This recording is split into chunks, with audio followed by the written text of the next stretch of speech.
Assistant Manager Yoon Sarah had gathered all her office colleagues to make an important announcement. She informed them that she would be resigning from her position due to her upcoming marriage and expressed her gratitude, thanking everyone for everything. Her sudden declaration left the entire office in shock. Many of the colleagues voiced their dismay, telling her that they had grown so close to her over time and that it was truly unfortunate to see her go. They asked her to keep in touch after leaving. Sarah, smiling politely, wished everyone good health and began walking out of the office. Behind her, one of the male colleagues, CornhwaSama, stood frozen, wanting to say something but hesitating. A moment later, he turned back to his desk and resumed work. He started calling clients, explaining that their reservation dates were overlapping and needed adjustment. The flood of calls from the counseling department added to the chaos. Amidst this, the team leader stormed over to him, shouting furiously. She reminded him that she had clearly instructed him to keep the tabs open on the payment form and demanded to know why he couldn't get anything right. Chul thought to himself that the team leader was nothing short of a psychotic demon. This shouting, this aggressive scolding was nothing new. It was always like this, and the only reason he had managed to endure this toxic work life was because of his one-sided love for Assistant Manager Yoon Sarah. Now, that very woman had resigned. The team leader snapped him out of his thoughts by ordering everyone to get back to their respective places. It was time to work. But Chul stopped her and said that he had something to say. She raised an eyebrow and asked if something was wrong. Chul informed her that he, too, was planning to resign. The team leader reacted with disbelief and frustration, questioning if he was joking. She reminded him that it hadn't even been that long since Assistant Manager Yoon Sarah left. Standing there quietly, Chul reflected to himself that the only reason he had joined this company was to see Sarah. But even quitting wouldn't change anything now. He later returned home and sat down with a beer, muttering that the resignation only made his sadness worse. If he had known it would end this way, he thought he should have just confessed his feelings. For an entire year, he had silently watched her, his heart pounding every time he was near her. Was this really love? Surely this was one-sided love. He often questioned whether his feelings for her had ever been real. One evening, he found himself sitting at a restaurant with a friend, recounting the same story yet again. His friend, clearly tired of hearing it, asked how many times Chul was going to repeat the same tale. He pointed out bluntly that Chul had never even dated her. Chul's thoughts drifted again to a moment he had fantasized about many times. He imagined a scenario in which they were alone together, working overtime, and he would confess to her while offering her something meaningful. That fantasy sparked a memory from the past.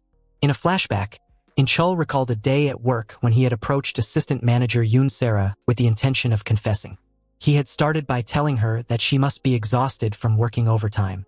As he offered her a drink, he said she should enjoy it while she worked. Sarah responded warmly, saying he didn't have to bring it, but she appreciated it and would enjoy it. At that moment, Chul had felt it was the perfect opportunity to confess. His heart was pounding, but just as he was about to speak, he panicked and changed the subject, blurting out that he needed to organize a list and had to leave. He turned and walked away, kicking himself internally. Back in the present, he sat in his room, still feeling weighed down by depression. Then suddenly, a message popped up on his phone. It was from Yoon Sarah, a private message completely out of the blue. He stared at the screen, surprised. She wrote that she had heard he quit the company too. She also expressed her gratitude toward him, saying that if it weren't for him, enduring her time at the company would have been incredibly difficult. She told him that, though he may not have known it, he had been like a beacon of light for her during that time. She added that, although they might not meet again, she wished him happiness. Reading those words, Chul sat in stunned silence. A beacon of light. He wondered what exactly about him made her feel that way. He couldn't recall even having a proper conversation with her. And what did she mean by, "We cannot meet anymore"? The message left him with a swirl of emotions, questions, and a bittersweet ache for a connection that might have been, but never was. Chul had gone to visit a priestess to explain everything that had been happening. But instead of giving him the clarity he was seeking, the priestess immediately began shouting at him. She scolded him loudly, asking if he had come all the way just to tell her that he had quit his job. She demanded if he even understood what he had done. Bewildered and confused, Chul could only stare at her in disbelief, wondering what exactly she was talking about. He told her that he hadn't come to report his resignation. He simply wanted to understand what Sarah meant by her message. He explained that none of it made any sense to him unless someone spelled it out. But the priestess seemed even more frustrated, exclaiming that he had no idea what was truly happening. She declared that the company he worked at was filled with a heavy cloud of energy, and that his presence there had been essential. That made no sense to Inchul. Internally, he wondered what she was going on about. Out loud, he replied with a hesitant voice, telling her she must be misunderstanding the situation. After all, he was just a travel agent. But the priestess, unbothered by his confusion, closed her eyes and began murmuring mysteriously. She claimed there was a spider present, a symbolic one. She said that his appearance at the company had been a divine blessing from the skies, and now that he had failed to act in time, there would be no way out. Her tone turned grave as she declared that one of the women would die soon. As she continued performing some kind of ritual or magic, Inchul stood in stunned silence. He nervously asked who she meant, who was going to die, but she abruptly stopped him, insisting that he keep quiet and let her finish. According to her, the gods had spoken. There was still some fortune left in Sarah's destiny from her past life. That meant there was still one more chance for him. Without warning, the priestess smacked him across the head with the hand fan she had been holding. Inchul recoiled, clutching his head, and asked why she had hit him so suddenly. She casually responded that she had given him some spiritual energy and instructed him to make the most of it this time. Later that night, Inchul returned to his house and lay in bed, unable to sleep. Although the blow to his head hadn't really hurt, the strange sensation it left behind wouldn't go away. He couldn't shake the feeling. He had gone to see the priestess because he had heard she was renowned, but all she had done was mutter bizarre things about energy clouds and spiders. What was there to figure out now, anyway? Everything was already over. Resigned to his thoughts, he closed his eyes and decided to try sleeping. But just as he was drifting off, something strange happened. A flicker of odd lighting, or was it energy, seemed to come from the ceiling above him. He opened his eyes, puzzled. Something didn't seem right. He looked around the room and realized that it wasn't quite the room he had fallen asleep in. Somehow, the coffee pot he had thrown away years ago was back in its usual spot. The old wardrobe, which he had clearly gotten rid of, was standing right there. Everything looked exactly like his room from 3 years ago. His confusion deepened when he checked his phone. It wasn't his current phone. It was the old one he had used 3 years ago. More shockingly, the date on the screen matched his very first day at the company. He shut his eyes again, trying to make sense of it all, muttering that this had to be some kind of dream. But when he opened them again and saw the unchanged surroundings, something in him shifted. He sat up straight and murmured to himself, realizing that even if it was a dream, this was his chance. If it truly was the day he had joined the company, then it was also the day he would see Sarah again. With that thought burning in his chest, he sprang into action. He got ready as quickly as he could and rushed out toward the office, heart pounding with anticipation. He kept repeating to himself that if this really was his first day again, if time had truly turned back, then this was his opportunity to see her once more. And when he finally arrived at the office, there she was, Sarah, just like before. He stood before her, barely able to contain his excitement, overwhelmed by the surreal moment of being able to meet her all over again. Inchul greeted her with a polite smile, saying, "Good morning, Sarah Sasai." But Sarah looked at him strangely, her expression cautious and puzzled, as she asked whether she knew him or if he was mistaking her for someone else. It was at that moment Inchul realized that, of course, she didn't recognize him yet. To her, he was a stranger because from her perspective they were meeting for the first time. Trying to recover quickly, Inchul began to explain himself. He told her that before joining the company, he had taken time to memorize the names of all the employees in Team 1. He introduced himself as Bang Inchul, the new hire who would be starting work that day. Sarah responded with a neutral tone, acknowledging that he must be the new employee they were expecting. Just then, another woman approached them. Her name was Huang Sui. She walked up to Sarah and asked whether she had arrived, then curiously inquired who the person standing next to her was. Sarah replied that the man beside her was a new hire on their team and encouraged Sui to support him well. Sui replied obediently, addressing Sarah as Chief, and then turned her attention to Inchul. Sui tilted her head slightly and noted that it was a bit odd. Usually, new hires were introduced by the manager. Inchul felt embarrassed, realizing that he might have overstepped. He thought to himself that of course Sarah would be weirded out if someone she didn't know acted overly familiar. He may have misjudged how to approach her in this altered timeline. Nonetheless, Sui offered to introduce herself before anyone else. She told him that her name was Huang Sui, and that she had joined the company about 6 months ago. She added that she would soon be promoted to the position of advisor. As she led him inside the office, she explained that although people often thought a travel agency would be laid back and carefree, she took the relationship between supervisors and subordinates very seriously, and she expected the same from him. She confirmed his name again, and then said she would begin introducing him to the rest of the office. Sui gave him a heads up, warning that the company had a large number of female employees, and it would be risky for him if he approached any of them with questionable intentions. Inchul nodded in agreement, though internally, he was surprised by how assertive Sui was acting toward him on his very first day, especially since, in the timeline he remembered, she had only been working there for 6 months. She began the introductions by pointing to a woman and saying that this was assistant manager Su Yeju, the person in charge of planning all the company trips. Yeju gave him a quick, dry glance and commented that he must be the new hire. Without waiting for a response, she added that she was a bit busy and then walked away. Inchul noted to himself that Yeju hadn't changed at all. Still blunt and unbothered, just as he remembered. Sui also remarked that assistant manager Su was always busy. As Inchul continued scanning the office, he found himself thinking that this truly was the same team one he had worked with for 3 years. The familiarity was uncanny. Then, Yoon Sarah formally introduced herself. She told him that she was the head of marketing and that her name was Chief Yoon Sarah. She greeted him briefly while still working on her computer, her eyes barely leaving the screen. Sui turned to her and remarked that she seemed especially busy that day. Inchul, however, noticed something that troubled him. Sarah had greeted him without even making eye contact. That wasn't like her. Even in a dream, it felt off. But then he remembered what the priestess had told him. The gods had said there was still some good fortune from her previous life, and that he had been given another chance. He wondered if this was it. Was this the second chance the priestess had mentioned? If so, he resolved to do his best. He nodded slightly to himself, muttering that it was time to try again, and this time he'd do better. Later, during lunch, he went to Sarah's office carrying a drink. She looked exhausted and asked him what it was. He replied that it was a vanilla latte, her favorite. He remembered clearly that she used to enjoy drinking them. He gently encouraged her to drink it, saying it might help ease her fatigue.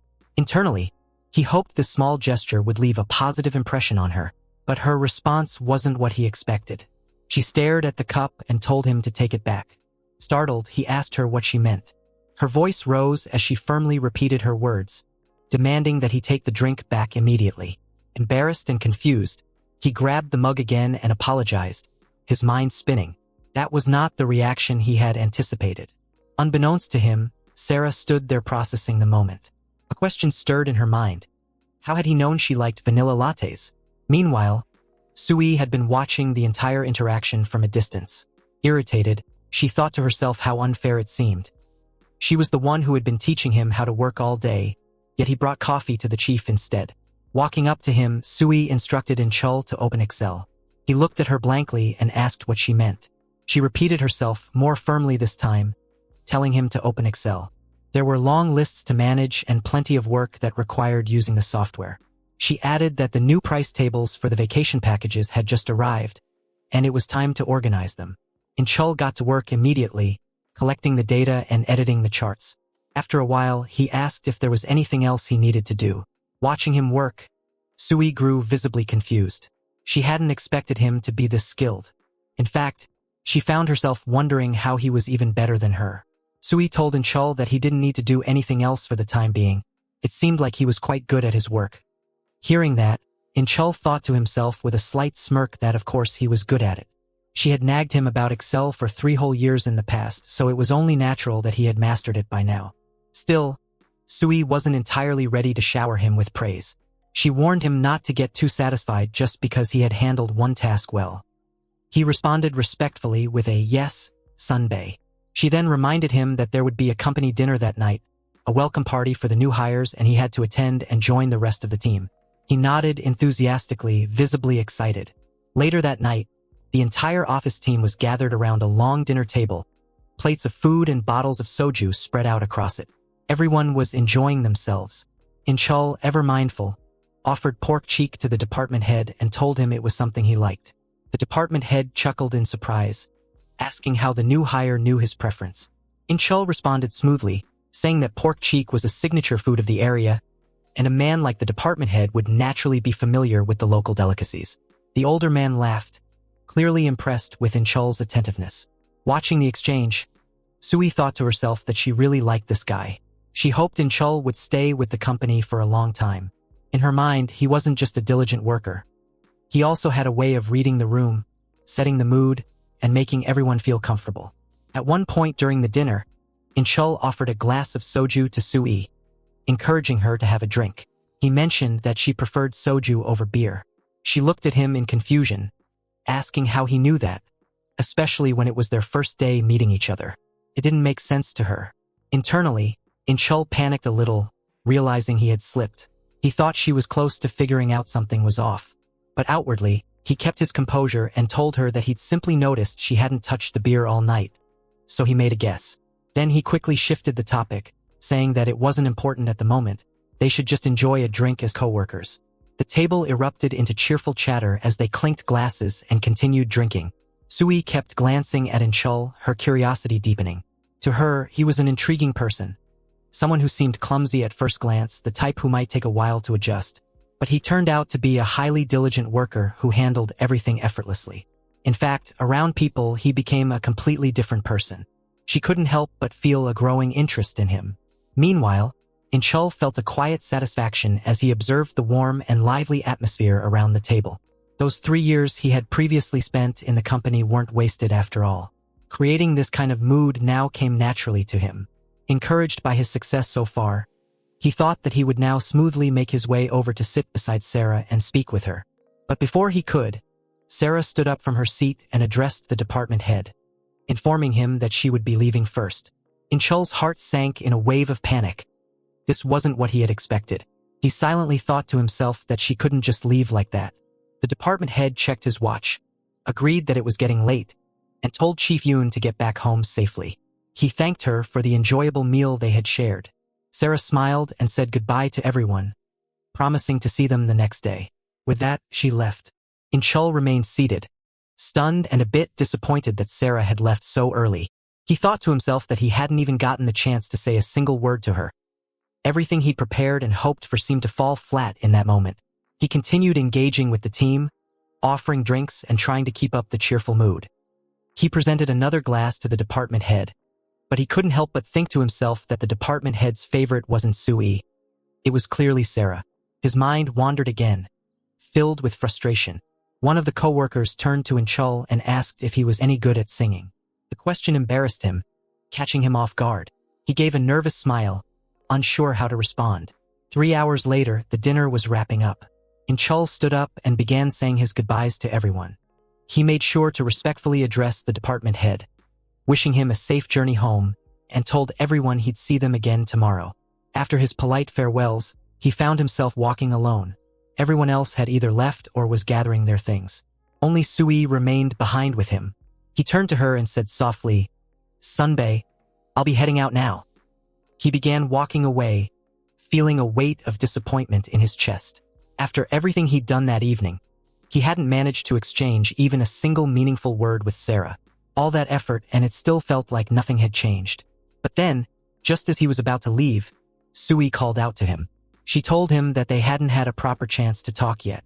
She suggested that the two of them go for another round of drinks together.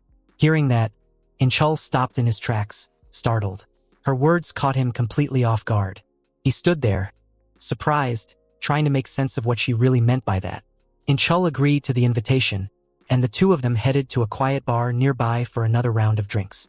As they settled into their seats, Sui raised her glass with a relaxed smile, remarking that drinks like "Yes, like a cloud" were always the best. Inchol, sitting across from her, watched her with quiet curiosity. He analyzed the moment in disbelief. Was this really Hwang Sui being so easygoing and open?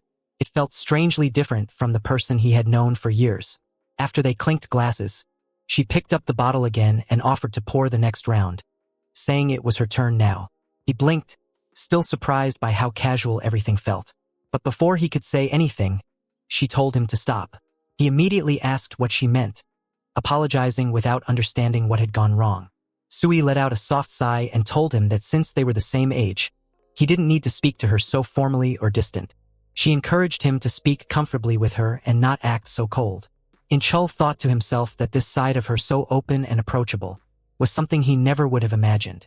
She continued, telling him that if he was going to be part of the company, he should start behaving like a real team member. She reminded him again to stop speaking so stiffly. He nodded quickly, correcting himself mid-sentence from, "Yes, Sunbae," to a more casual, "All right." Sui poured him another drink and added, with a tinge of emotion, that if he was going to join the team, he should have come earlier. Her voice softened as she shared a bit of her own experience, how hard it had been for her when she first started. She admitted that it had been lonely, especially since there was no one around her age to talk to freely. Listening to her speak so honestly made Inchul view her in a different light. For the first time, he wondered whether, if he had made an effort to approach her more actively in the past, they might have gotten along better. The thought lingered with him as he looked at her across the table. Still, he smiled and raised his glass again, saying that what mattered now was the present. They were there together, so they should enjoy the drink. They both cheered and clinked their glasses, sharing a quiet moment of warmth in the noisy bar. After several drinks, the two of them stepped out into the cold night air. Inchul wrapped his coat tighter and commented on how chilly it had gotten. Then he asked about the bill, wondering how much it had come to. Sui brushed it off with a smile, telling him it was around $50, but she had already paid. Since she was his Sunbae, it was only natural for her to take care of it, at least this much. Rather than heading home right away, she suggested they take a short walk to sober up a little before parting ways. He agreed, and the two of them wandered quietly together under the streetlights. At first, Inchul believed they were simply taking a stroll around the neighborhood or through a nearby park. But as time passed, he found himself blinking in disbelief. Somehow, their walk had ended with both of them standing in front of a motel. The situation had unfolded so unexpectedly, it barely felt real. Even once they were inside, he couldn't quite process what was happening. His thoughts raced. He never imagined this would be possible. He was now alone with Hwang Sui, in a setting that felt almost surreal. Sui, slightly tipsy and speaking freely, started teasing him gently. She complained that he was the one who had made her start thinking about the yoga sessions. Her words were disjointed and playful, but carried an unmistakable tension. She muttered that she didn't understand why she was acting like this earlier in the evening. She had been composed, but now it felt different. Inchul sat beside her, trying to keep up with the whirlwind of the moment. He kept thinking to himself that this couldn't be real. Despite his lack of experience, he was now in this unexpected situation, and with none other than Sui. She mentioned that it would be embarrassing if she was the only one trying to lead the yoga session, nudging him to join her too. Inchul looked flustered, admitting quietly that it was actually his first time doing yoga. That surprised her. She turned to him with wide eyes and asked if he was serious. She had assumed, based on the way he carried himself earlier, that he was familiar with it, maybe even experienced. She confessed that she had been genuinely impressed and had thought he dated a number of women before. Laughing at her own misunderstanding, she muttered that this was insane. What was she doing here with someone so innocent? But after a pause, she added that since things had already gone this far, she couldn't let it end awkwardly. Inchul smiled faintly and said that he was happy to be joining her for the session. Despite the bizarre circumstances, both of them seemed to find comfort in each other's company. Their connection felt genuine, and for a fleeting moment, they let themselves enjoy the unexpected bond that had formed between them. During the game, Inchul turned to her and asked softly if he had done something wrong. Sui responded with a teasing tone, telling him that yes, he had done something very wrong. But since she was enjoying playing the game with him, she would let it slide and forgive him. After the game ended, the two of them began drinking together. Inchul remarked that the drinks at the motel were surprisingly good. As she watched him sipping her favorite drink, she couldn't help but protest. She told him to stop drinking it, saying that she had wanted to drink that one herself. Half joking and half exhausted, she told him to come lie down and hand the drink over, adding that she didn't have any more strength left in her body. Inchul glanced at her, uncertain. He wasn't sure if, at that moment, he was supposed to hold her or simply stay where he was. She appeared to want more comfort, more ease, as if she were slowly letting her guard down. Curious, she shifted the conversation and asked him something that had been on her mind. More importantly, how had he started working at their company? He replied casually, confirming that it was indeed Zoe Travel Agency. He explained that he wasn't entirely sure how it happened, He had simply submitted his resume and been accepted almost immediately. He admitted that he found it rather strange himself, since his qualifications weren't particularly impressive. Puzzled him. As he thought about it more, Inchul realized something. This was the first time he had ever shared such a personal conversation with Sui, despite having known her for nearly 3 years. That thought lingered in his mind as he turned the question back to her, asking how she had ended up at the same company. She answered lightly, saying it was nothing special, just something along the lines of a special employment route. That response surprised him. He looked at her and asked with disbelief if she had been scouted. That, to him, sounded incredible. She brushed it off, saying it was nothing and that things had simply turned out that way. He then commented that if he thought about it, there were a lot of strange things about their company. There weren't many employees, yet they operated out of a huge building, and the internet connection there was exceptionally good. Sui seemed caught off guard by that observation and looked at him curiously. She asked how he could know all that on his first day at work. He immediately grew flustered and tried to explain himself, insisting that it wasn't what it sounded like. He clarified that he was merely saying the company seemed nice. He didn't actually know anything for sure. Laughing awkwardly, he tried to ease the tension. Inchul smiled and suggested they play another round of the game. Sui blinked and asked if she wasn't already tired after just finishing a session. But she seemed excited, and with a grin, he admitted that he wanted to try playing more too. Sui could hardly believe what she had just heard. He genuinely wanted to play more games, despite the fact that they had already played quite a lot. She reminded herself that it was still only the first day since they had met under these circumstances. Her thoughts began to drift, tangled with confusion and curiosity, when Inchul suddenly said, almost as if reading her mind, that he knew it was impossible, right? She hesitated before responding, asking him to wait a moment and let her think. But in the pause that followed, her mind wandered again. After all, wasn't she the one who had been the most eager to try out all the games earlier? Her own excitement had started everything. Inchul, puzzled by her reaction, asked what she was even trying to say. Meanwhile, he found himself overwhelmed by the surreal nature of the situation. He thought to himself that this couldn't be real. It felt too dreamlike. There was no way something like this could happen again. A quiet conviction crept into his thoughts. Everything would return to normal once he woke up. It would be his familiar room again, just as always. Eventually, he drifted off to sleep, convinced it was all just a strange dream. But when morning came and he opened his eyes, he was stunned to find that he was still in the motel room, not at home. Panic slowly set in. His mind raced with confusion. Was he seriously still in the same motel from the day before? Nothing made sense. He wondered aloud what had happened and whether this wasn't all supposed to be a dream. But if it wasn't a dream, then what was it? He began searching the area frantically, looking around for Sui. Her absence puzzled him even more. Where had she gone? Picking up his phone, he considered the possibility that this might truly be his reality now. And if that were the case, he figured he'd better get going to work. Determined to make sense of it all, he quickly got ready and headed to the company. Upon arriving, he saw Sui there, and her outfit was exactly the same as it had been the previous day. That single detail hit him hard. It confirmed everything. They had actually done a yoga session together. It wasn't a hallucination. Approaching her with hesitation, he asked if she had left first the night before. Sui, keeping her professional demeanor, reminded him that they were at work now and that he should speak more respectfully. Without giving him a chance to respond, she turned and walked away. Inchul stood frozen for a moment, bewildered. What had just happened? Had he said something wrong? Or was it just because they were in the office now where things had to be more formal? Still trying to wrap his head around the strangeness of it all, he muttered to himself that this definitely wasn't a dream. Nothing made sense, and the only conclusion he could draw was that he had somehow traveled 3 years back in time. Then, like a sudden jolt, another realization struck him. If this truly was his new reality, then did that mean he had a chance to get closer to Sarah? With that thought, he turned and began walking toward her. Sarah was sitting calmly at her desk, focused on her work.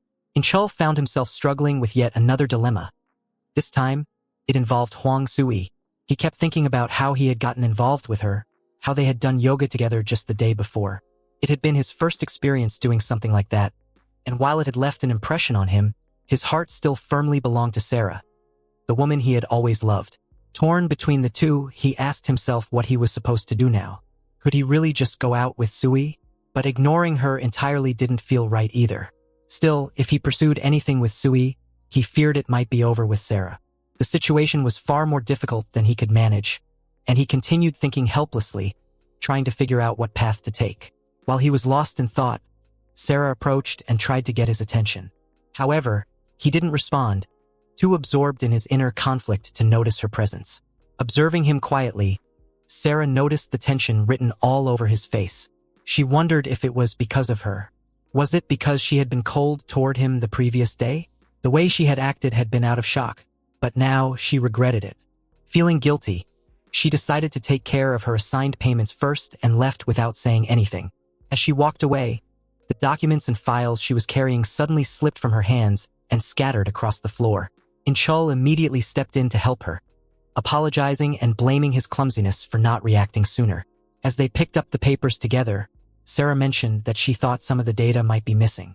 Inchul sifted through the files and pointed out that she needed to attach the statistics from the previous year so that they could be properly compared with the current figures. Sarah listened to his words in stunned silence, taken aback by the clarity of his suggestion. She asked him what he meant, still in disbelief. Inchul, realizing what he had just done, panicked. He hadn't intended to step out of line or speak as if he held more authority. He had spoken without even realizing it, and now it might have seemed inappropriate. Trying to recover from his slip-up, he responded awkwardly that it was nothing, telling her not to worry about it. But Sarah looked at him directly and said his name Inchul. He replied hesitantly, "Yes." To his surprise, she thanked him sincerely for pointing it out. Meanwhile, team leader and Hiren from personnel and management had been reviewing all the files and data. She commended Sarah, saying that the information was organized well and easy to understand, with no issues to be found. She praised her work, stating clearly that she had done an excellent job. Sarah thanked the team leader respectfully and, with a sense of relief, thought to herself how fortunate she was. Team leader Hiren was known for her meticulous standards and rarely handed out compliments so freely. It was reassuring to have received one. Later, Sarah bought a drink from the cafe and placed it gently on Inchul's desk. He was deeply focused on his work at the time, and the gesture caught him completely by surprise. Startled, he looked up and asked what it was. Sarah replied calmly, saying it wasn't anything big, just a coffee from the first floor. She added that things had gone smoothly earlier thanks to his help. Because the weather was so warm, she had ordered it iced and asked if that was okay with him. He thanked her earnestly, saying he would truly savor it. She also took the opportunity to apologize for how she had behaved the previous day. Curious, he asked why she felt the need to say sorry. Sarah explained that he had been nothing but kind and had genuinely tried to connect with her, but she had misunderstood everything and had reacted too sensitively. She admitted that she had judged him too quickly and suggested that from now on, they try to get along. Inchul's face lit up with excitement, and he agreed happily. As he took a sip of the coffee, he noted with delight that it was the vanilla latte Sarah liked so much. Somehow, that small detail made it feel even more meaningful to him. He couldn't explain why, but the gesture made him incredibly happy. From a distance, Sui was watching the entire exchange. Her expression darkened, and her eyes filled with quiet anger.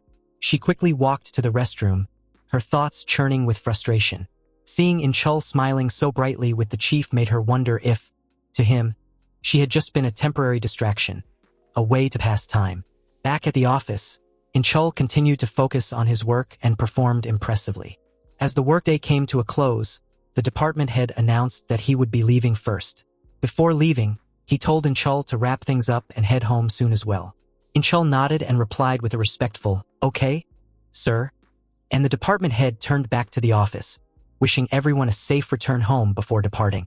Once he had finished all his work, Inchul looked around the office, thinking that he should at least say goodbye to Sarah before he left.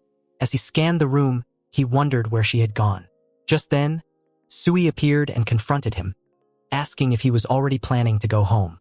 She pointed out that, as his superior, she still had work to do and reminded him there were many tasks left to complete. Without waiting for his response, she instructed him to follow her. They both walked into the storage room together. Not far away, Sarah noticed the two of them entering and paused. She found herself confused. It was already time to leave. Why had Inchul gone into the storage room with Sui? Inside, Sui pointed at the disorganized stacks of books and papers. She explained that these were pamphlets from the last event and that the place had become a complete mess. Inchul asked what they should do about it, and she simply told him to clean it up. She advised him to bring everything out of the storage room and to make sure he did a thorough job. After finishing her work, Sui stepped out of the storage room and ran into Sarah, who was just standing nearby. She addressed her calmly, saying, "Chief, you haven't left yet?" Sarah responded that she was about to leave and told Sui she had done well today. Sui returned to her desk, resumed her office tasks, and glanced at the clock. It was already quite late. She wondered if Inchul had managed to finish yet. Curiosity got the better of her, and she walked back toward the storage room to check. Upon entering, she was utterly shocked to find that Inchul had completed all the cleanup work perfectly. She stood there, surprised and speechless. Inchul looked visibly proud of the work he had completed. Standing amid the now tidy space, he remarked that he had finished cleaning everything up and had even gone the extra mile to sort the materials. However, his confidence was short-lived. Sue stood nearby, shocked by what she saw. She couldn't believe that a new hire like him had managed to do all of it so quickly, and properly at that. Her initial surprise quickly gave way to rising irritation. The more she looked, the more her frustration bubbled to the surface. He noticed the sudden shift in her expression and asked cautiously if something was wrong. In a sharp tone, she asked him whether he had organized the materials according to location. Before he could respond properly, she struck him across the arm, not harshly but firmly, and scolded him for lacking common sense. She reminded him that the materials had to be sorted by location, not by any arbitrary method. Caught off guard, Inchul stumbled over his words, apologizing and trying to explain. He mentioned that Sunbay had once done it a certain way, and added that Chief Sarah had already left the office. He hadn't seen her anywhere and assumed she was gone. Sui immediately questioned why he was asking about Sarah. He replied calmly that he had simply wanted to greet her before leaving. Since he hadn't seen her around, he thought she must have gone home already. Sui brushed off his explanation and pointed out that it was quite late. Without warning, she grabbed him by the collar. Inchul froze, stunned by her sudden and aggressive behavior. Internally, she was seething. The way he so casually mentioned Sarah had set her off. Her thoughts churned bitterly. "This is making me furious. What does he even think of me?" In a voice laced with emotion, Sui asked him directly how he could still be thinking about the chief, even in this situation. Didn't anything that had happened between them yesterday matter to him at all? Inchul stared at her, caught completely off guard. His mind raced. What is she talking about? No, it's not like that. So then a strange thought crept in. Could she be jealous of Sarah right now? Is that what this is? Felt surreal. A woman as beautiful as Sui, acting jealous because of someone like him? He quickly shook his head, trying to shrug off the thought. What was he even thinking? Meanwhile, Department Head Sue, who was on his way home, suddenly remembered that he had left behind some important materials he had planned to review that evening. Realizing the urgency, he turned his car around and headed back toward the company, muttering to himself that he had no choice but to return to the office. Back inside the building, things had taken a strange turn. Despite the workplace setting, Sui had dragged Inchul into doing a yoga session with her again. He was nervous, glancing around anxiously and whispering that it wasn't appropriate. They were at work, after all. What if someone saw them? Sui dismissed his concerns with a relaxed tone, assuring him that everyone had already left and there was no need to worry. Besides, she added with a smirk, it wasn't as if he disliked doing yoga with her. Reluctantly, Inchul followed along, the two of them continuing with their stretches in the quiet storage room. But suddenly he stopped mid-pose and looked around, clearly startled. He insisted that he had heard something, that someone was in the office. Sui didn't take him seriously at first. She waved him off and accused him of making excuses just to avoid the session. But Inchul stood firm. His tone was serious now, and he said it wasn't an excuse. He was certain someone was really there. Just moments later, Sarah entered the storage room, her voice calm but pointed as she addressed them both. She told them that it was getting very late and that they should head home now. Inchul froze. Panic surged through him the moment he saw her standing there. The department head had been on his way home when he suddenly remembered that he had forgotten the flash drive containing the materials he was supposed to review. A wave of frustration swept over him as he realized that his trip had been a complete waste of time. With no choice but to retrieve the files, he turned his car around and headed back toward the company. quietly remarking to himself that it was urgent and unavoidable. Before their conversation could go any further, Sarah had suddenly collapsed without warning, losing consciousness. Inchul, who had been sitting nervously inside the storage room, had grown increasingly anxious. His thoughts spiraled as he tried to figure out what to do next. The fact that Sarah had seen them weighed heavily on him, and he couldn't shake the feeling that they were both in serious trouble. Once Sarah had regained her senses, her shock had quickly transformed into fury. She had begun scolding them, clearly appalled by what she had witnessed. Her voice, raised and trembling with disbelief, had carried a warning. What she had seen wouldn't be ignored, and both of them should prepare themselves for whatever consequences would follow. Inchul had never seen her so visibly angry. Later that evening, he returned to his home, gripped by panic and uncertainty. His mind couldn't stop replaying what had happened. He questioned what was to become of him now. The idea of punishment, discipline, or even dismissal crossed his mind, and it felt unbearable.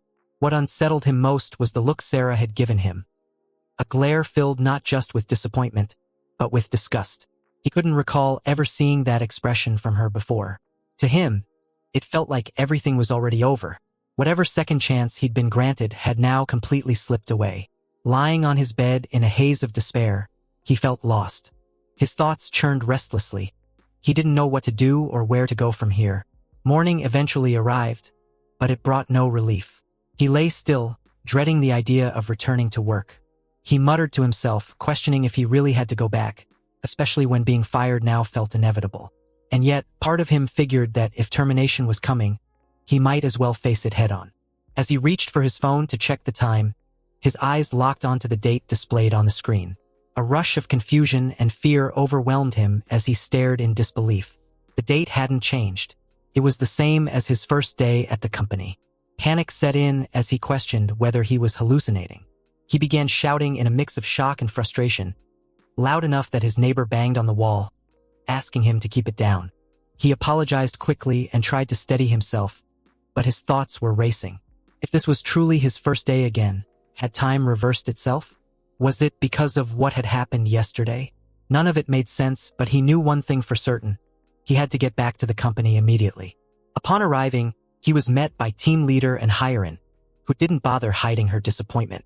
She remarked curtly that being late on his very first day wasn't a great look, and though it was impressive in its own way, it certainly wasn't something to be proud of. Inchul bowed his head and apologized sincerely, promising that it wouldn't happen again. He reminded himself that he had already been through this scenario once. With this second chance, he intended to avoid repeating his earlier mistakes.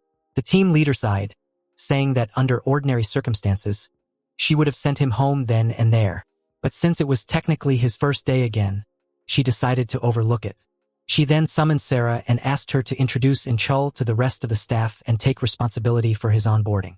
Sarah agreed calmly, showing no sign of remembering anything that had occurred the previous day. Inchul followed her through the office, feeling a wave of relief. It seemed that somehow the events of the day before had been erased. The weight he'd carried just hours earlier began to lift.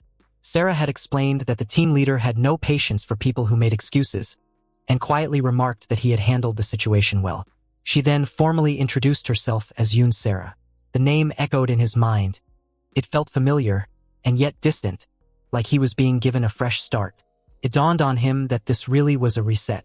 She had no memory of their prior interaction. She introduced him next to assistant manager Soo Yeju, who welcomed him with polite professionalism. Inchul responded accordingly, and mentally noted how the setting, while familiar, carried subtle differences this time around. It was strange but also reassuring. Then he met Hwang Sui again. She introduced herself with composure, and Inchul responded with respectful formality. He realized then that whatever bond or tension had existed between them previously had been wiped clean. This too had been reset. Following that, Sarah brought him over to manager Yang Minu, who greeted him casually. Finally, she introduced him to department head Guak Sangdo, who acknowledged him briefly. After the round of introductions, Sarah remarked that the process was now complete. Returning to the main office space, both of them took their seats at their assigned desks. Sarah handed him a manual, instructing him to read it thoroughly and familiarize himself with the company's systems and policies. Inchul quietly nodded, beginning to understand just how profound this second chance really was. After receiving the manual, Inchul had turned to Sarah and expressed his gratitude, thanking her sincerely. He then shifted his focus to the computer and began working, but his mind quickly drifted elsewhere. The strangeness of his situation lingered heavily in his thoughts. The memory of the gaming session he had shared with Sui the day before resurfaced, and he began questioning whether that too had been erased in the reset. Had it really happened, or had it been undone along with everything else? He couldn't be sure, and that uncertainty gnawed at him. It seemed unlikely that a moment like that would present itself again. Yet, amid the confusion, another realization emerged. Sarah was no longer avoiding him. Her demeanor toward him had softened, and she was interacting with him naturally. That change brought a sense of relief, but at the same time, a flicker of regret surfaced in his mind when he thought about his relationship with Sui. As he tried to focus on his work, conflicting thoughts continued to swirl inside him. He wondered what might happen if, by chance, he and Sui were the last two remaining at the welcome party that night. Could something similar occur again? The mere possibility overwhelmed him. Guilt crept in as he chastised himself for even entertaining such thoughts. He muttered inwardly that he was trash. What was he thinking when Sarah was right there in front of him? Just then, Sui approached his desk, catching him completely off guard. She asked if he was struggling with anything, her voice cool but professional. The question jolted him back to reality. She reminded him that the manual had been uploaded in the shared files and instructed him to read through it thoroughly. If he truly wanted to make up for being late on his first day, then he needed to get serious and put in the effort. Her tone was firm, leaving no room for excuses. That night, the company held a welcome party to celebrate the new hire. The entire team had gathered, and the mood was light with casual conversations and drinks flowing freely. During the dinner, Inchul found himself presenting a dish pork cheek to the department head, noting that it was his favorite. The department head looked at him in surprise, clearly caught off guard. He questioned how a new employee could possibly know such a specific detail. Inchul replied smoothly, explaining that pork cheek was one of the signature dishes in the region. Internally, he was thinking that if he simply repeated the same steps as last time, perhaps he could recreate the moment he had shared with Sui. The possibility of getting another chance at that game tempted him, even as he tried to stay grounded. During the welcome party, Inchul had carefully approached Sui with a bottle of soju in hand. With a respectful yet casual gesture, he poured a glass for her, recalling that she preferred soju over beer. His expression was composed, but internally he was carefully mirroring each step from the previous timeline. He believed that if he followed the same path, the outcome might unfold in the same way again. Despite the quiet thrill building in his chest, he reminded himself that the one he truly had feelings for was Sarah. For hours later, the party had long since wound down. Inchul and Sui were now standing outside the beer station, the air slightly cooler and quieter under the dim streetlights. Sui, speaking with a light tone, mentioned that they hadn't really had a chance to talk properly during the party. She wondered aloud if they should go for another round of drinks, just the two of them. He nodded without hesitation, agreeing, and the two of them headed into a nearby bar. As they walked in, Inchul couldn't help but feel a surge of excitement. Everything was falling into place just as it had before. He felt confident now that the same chain of events would play out once again. If everything continued as it had, the night would end with them at the motel, playing games together. That idea alone sent a strange mix of pride and anticipation coursing through him. Eventually, they sat down and began playing a game together, just as they had previously. Inchul watched the scene unfold with an odd sense of déjà vu. Every detail, the lighting, her posture, even her hesitant laughter, matched the past so perfectly that it felt like he had stepped directly back into that moment.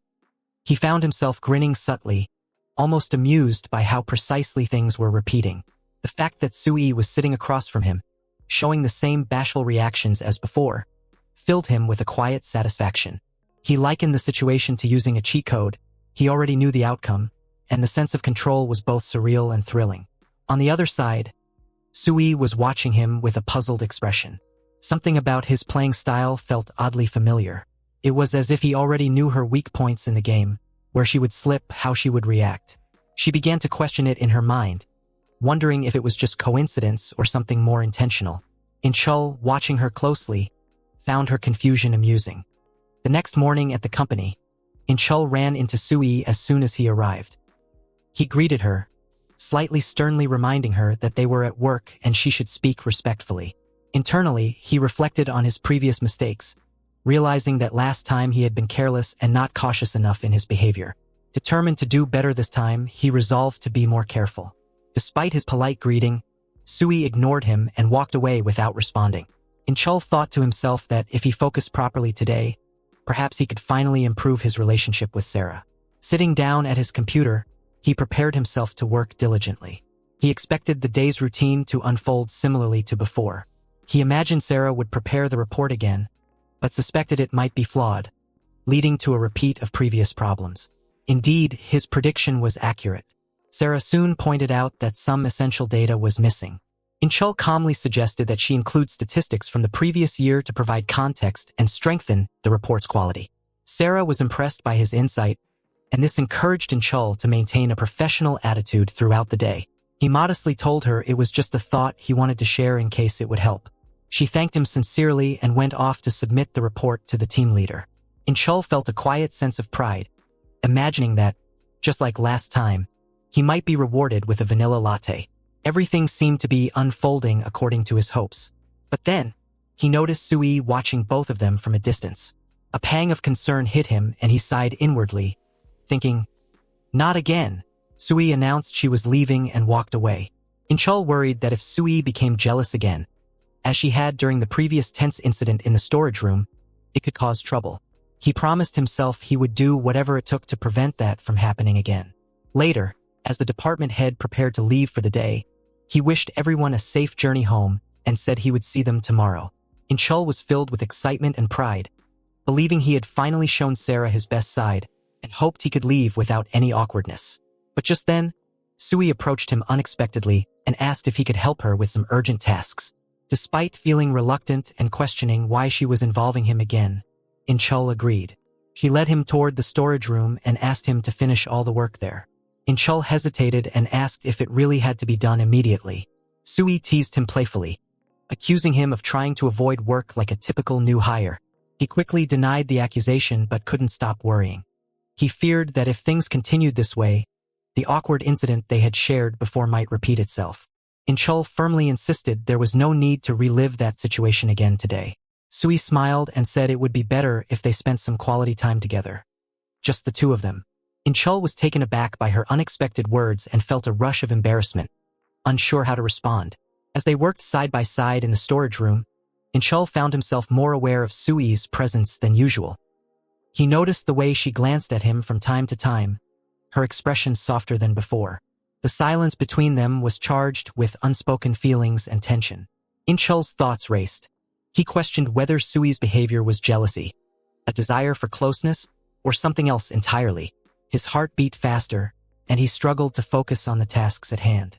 Sui broke the silence, laughing lightly at his awkwardness, telling him not to take things too seriously. Inchul smiled nervously, feeling a warmth spread through him that he hadn't expected. The mundane work suddenly felt less tedious with her nearby. Inchul began to wonder if this was the start of a different kind of relationship, one where work, friendship, and something more personal could blend. He thought back to the gaming sessions, the subtle changes in how she addressed him, and her compliments. Inchul realized these moments weren't just casual or superficial. They hinted at a growing connection between them. He hoped that by being more attentive and careful, he could nurture this bond without causing misunderstandings or conflicts. As the evening wore on, the tasks in the storage room slowly neared completion. Inchul felt a sense of accomplishment but also a mix of emotions: excitement, nervousness, and a deep desire to understand what Sui truly felt. He resolved to be patient and attentive, knowing that building trust and friendship would take time. When they finally finished, Sui thanked him again, this time with a genuine smile that reached her eyes. Inchul felt his heart swell with hope. As they parted ways that evening, he promised himself he would do his best to keep this fragile connection alive and growing. Inchul teased Sui, telling her that if she wanted him to do the extra work in the storage room, then he expected her to make him some ramen in return. He joked that since she had left early the previous day, she probably hadn't managed to fully cure her hangover. Inchul suggested that the task could wait until tomorrow, trying to lighten the mood and ease the tension between them. Embarrassed, he wondered aloud if he had overdone it during their gaming session the night before. Sui admitted she wasn't sure but agreed that there was no need to rush and it didn't have to be done right then. Unexpectedly, she invited him over to her place. Inchul was taken aback. He hadn't meant his words as a serious invitation, but Sui seemed to have accepted it warmly. She urged him to finish his work quickly if he was going to come over. He agreed, feeling a mixture of excitement and nervousness. After they wrapped up their tasks, Inchul and Sui left the company together and got into a taxi. From a distance, Sarah was watching them quietly before turning away. Inchul thought about how Sarah might have been worried about him being alone. But it seemed Sui genuinely cared for him, a quality that he found unexpectedly endearing. During the taxi ride, they stopped at a convenience store to buy some drinks. Inchul asked whether her house was far, and Sui replied that it was quite close, they were almost there. Soon, they arrived outside her building. Sui invited him inside, and he stepped into her apartment for the first time. Looking around, he complimented her place, remarking on how gorgeous, clean, and pleasantly scented it was. Sui replied with a laugh, saying she might have tidied up more had she known he was coming, but admitted it was still a bit messy. She gestured for him to sit down, trying to put him at ease. Inchul felt a little uncertain, wondering whether it was appropriate to be in a girl's room, especially someone he was just getting closer to. He wasn't sure what to do next. Meanwhile, Sui felt a wave of nervousness wash over her, questioning why she had brought him home after everything that had happened earlier. She sighed to herself, thinking the mood had vanished now that he was here, and wondered what she had been thinking when she invited him over. Trying to lighten the atmosphere, Sui asked if Inchul wanted to watch a movie, mentioning that she had Netflix. Inchul eagerly agreed and pointed to a movie he wanted to watch. Sui noted it was a melodrama and asked if that was his kind of film. She admitted she had wanted to watch it too but never had the chance. Inchul felt excited, thinking that watching a movie with a girl at her house was one of his dreams coming true. As the movie played, Sui soon admitted that it was boring and not really her type. Inchul, however, was deeply moved by the story. Tears welled up in his eyes, and he grew emotional. Sui noticed and asked if he was really crying. Inchul explained that the story was sad, about loving someone deeply but never being able to be with them, and he wondered how people who experience such painful love must feel. Sui thought to herself that he was being overly emotional for such a familiar storyline. She wondered which version of him was real, the sensitive one watching the movie or the more casual person she had seen before. Thinking about their interactions the previous day made her feel self-conscious and uncertain. Suddenly, Inchul noticed her mood shift and asked if something was wrong. He wondered if she was feeling hot or perhaps running a fever. Concerned, he checked her temperature and confirmed she did not have a fever. Sui playfully scolded him, calling him an idiot for worrying about a fever when watching the movie. Inchul teased her back, asking if she would be alright doing yoga 2 days in a row. Sui smiled slyly and asked what he planned to do next, keeping the atmosphere light despite their earlier tension. The evening continued with a mix of laughter, light teasing, and quiet moments where they both grew more comfortable with each other's presence. Inchul felt a growing warmth towards Sui. After that, the two of them started playing the game together. As they played, Inchul found himself wondering why they never seemed to get tired of gaming every day. To him, it always felt like a new and different experience each time. He was also particularly excited about the idea of playing near the window, as he believed that doing so would make the experience even more enjoyable. She was saying that she hadn't been prepared for that kind of yoga session. In response, he pointed out that she seemed to be enjoying it a lot, even though she claimed she wasn't. She found it strange that she might actually get excited by something like that, especially since there was no way to know if people below could see them, or if someone in the building across the way might be watching. At one point, she mentioned that she thought someone nearby was actually observing them. He began to wonder whether she was hinting that she wanted him to take things a step further. When she asked if he had heard what she just said, he told her that she shouldn't worry about other people. If anyone wanted to watch, he added, they could go ahead. It would be a shame if he were the only one who got to see. Regardless of everything they had said, both of them continued playing their game without stopping. Meanwhile, Su Yeju was sitting in a bar, drinking and thinking to herself that she was feeling bored. Her name was Su Yeju, and she worked as an assistant manager at a travel agency founded in the year 2000. While Yeju was sitting at the bar, drinking her beer quietly, her colleague from the company suddenly approached her. He asked if she had come alone and suggested that they drink together. Yeju replied that she had actually wanted to be alone that day. He tried to lighten the mood and told her not to be like that. He mentioned that he had been watching her for a while and that she had looked bored the entire time. He added that he thought he might be able to change that for her. Yeju laughed at his comment and responded with a playful, "Is that so?" He confidently said yes and encouraged her to have a drink with him. They raised their glasses and cheered together. As they drank, he was silently thinking to himself that women like her were all the same. It just took a bit of boldness and they would be ready for anything. Yeju poured more beer into his glass and encouraged him to keep drinking. He hesitated internally, wondering whether he should have another round. He was also puzzled by how fast she was drinking, noting to himself that it wasn't whiskey but still, the shots felt incredibly strong. As soon as he finished his second glass, she poured him another without hesitation. He kept thinking to himself that no matter what she did, she was still a woman, and wherever he went, he wouldn't lose his upper hand. But suddenly, everything around him began to blur, and he started to feel as if he was losing consciousness. When he eventually came to, he found himself in a motel room. His eyes were blindfolded. He panicked and pleaded for someone to remove the blindfold, begging, "Please, open my eyes." Yeju was sitting nearby and spoke coldly, telling him how pathetic he was. She reminded him of all the arrogant things he had said earlier about how he was going to train her. Yet now he couldn't even handle this. He kept begging her to open his eyes, but she continued speaking with clear disappointment. She said that if he had been more entertaining, maybe she would have played along longer, but this just wasn't going to work. When he asked her what she meant, she brushed it off, saying that the whole experience had been boring and that she had to leave. As she prepared to go, he desperately pleaded for her not to walk out like that and to at least remove his blindfold. But Yeju didn't respond to his pleas. She simply walked away, leaving him there. Meanwhile, elsewhere, Inchul and Sui were out on a date after the events at the motel. Inchul was reflecting to himself with a sense of relief that, fortunately, he hadn't returned to the past again. Instead, he was here, enjoying the present moment with her. Sui suggested they head to a yakitori place for a second round. She mentioned that it had just opened and that she'd made a reservation through Instagram. Inchul kept thinking to himself, repeating with reassurance that he had not returned to the past. They arrived at the restaurant and started drinking again. As they ate, Inchul reflected that enjoying good food right after work and being in a relationship with Sui felt truly pleasant. However, he couldn't completely ignore the fact that he still had feelings for Sarah. He questioned internally whether what he was doing was okay, if it was fair. Still, since Sui hadn't brought it up and seemed happy with how things were, he figured it was all right. He tried to simplify the situation in his mind. He was currently getting to know this woman better, and if he kept things steady at this pace, perhaps eventually he could make things work with Sarah. A meeting was underway in the conference room when the section chief gave a formal directive. She instructed Inchul to accompany manager Yang Minu and assistant manager Su Yeju on a business trip to the East Coast. The decision seemed sudden but deliberate.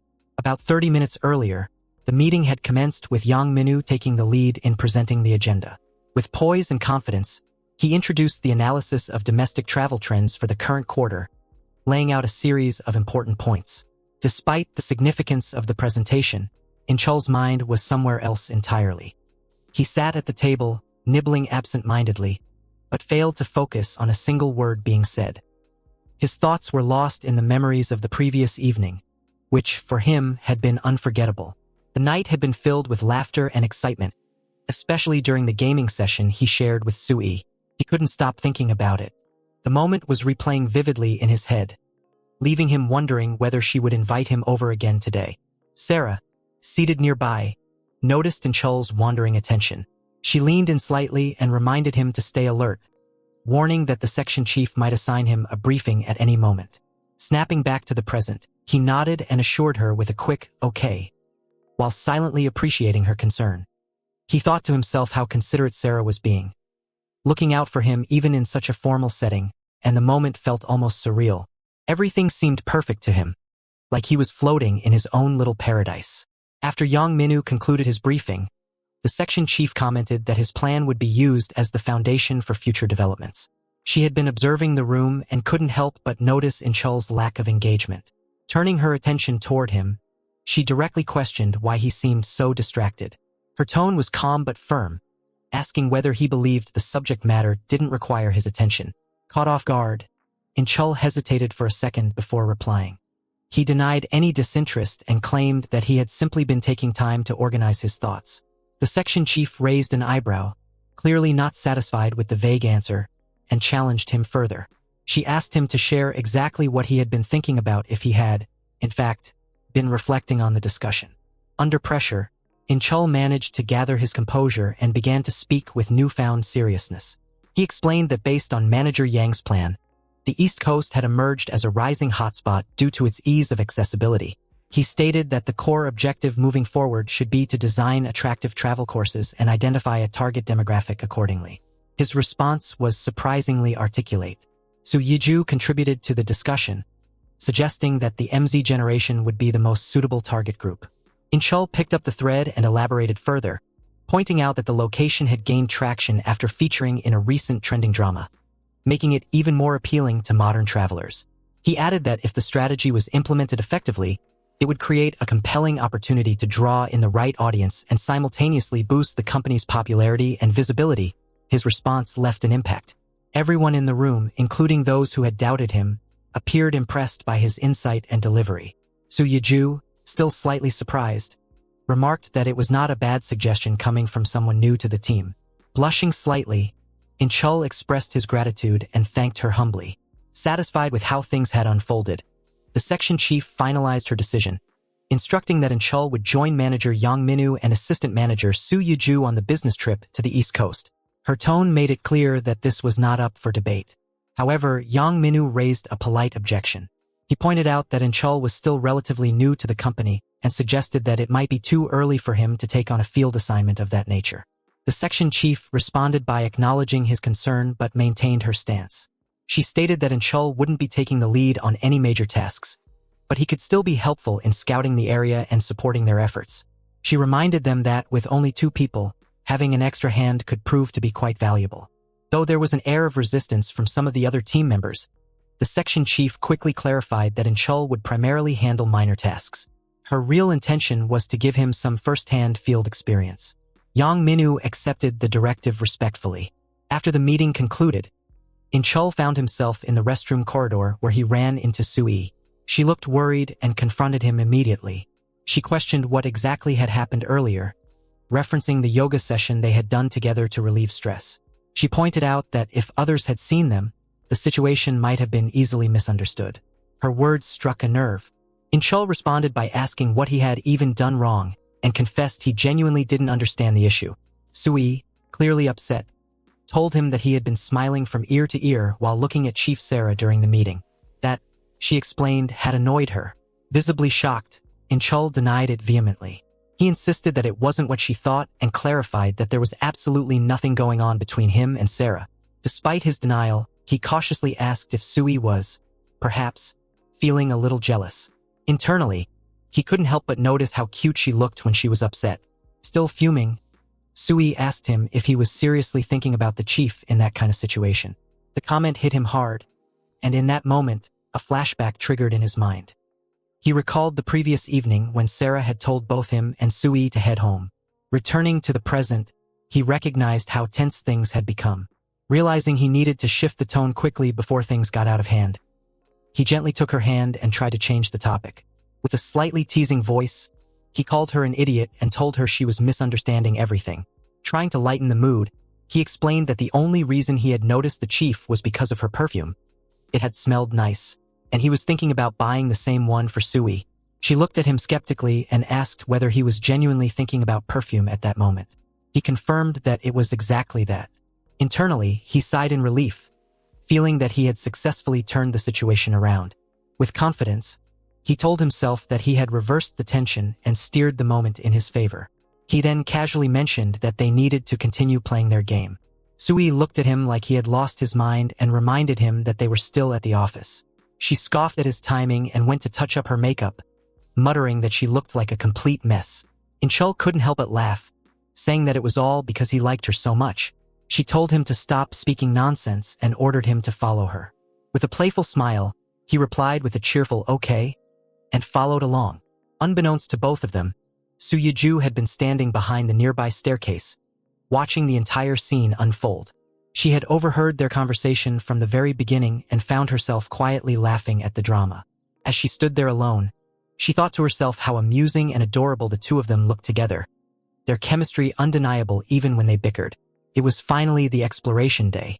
Just as team leader and Hyerin had mentioned earlier, Inchul was assigned to go on the business trip alongside manager Yang Minu and assistant manager Su Yiju.